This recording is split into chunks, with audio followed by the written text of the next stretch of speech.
நம் கருவில் உருவாகி சுடுகாடு செல்லும் வரை எத்தனை எத்தனை சம்ஸ்காரங்கள் செய்கிறோமோ அவை அத்தனையும் ஹிந்துத்துவம். திருப்பதியிலானாலும் பழனியிலானாலும் சமயபுரத்தினாலும் முடியிறக்கி முட்டை போடுவது ஹிந்துத்துவம்.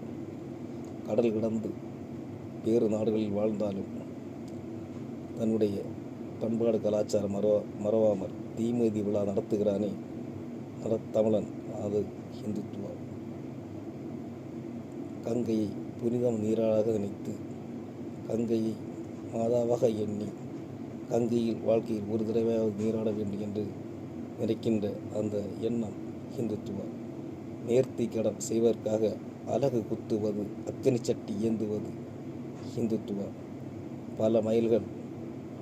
பல மைல்கள் தாண்டி பாத யாத்திரையாக பழனிக்கு காவடி எடுத்து வருகிற அந்த காவடி ஏந்துவது ஹிந்துத்துவம். நன்றி.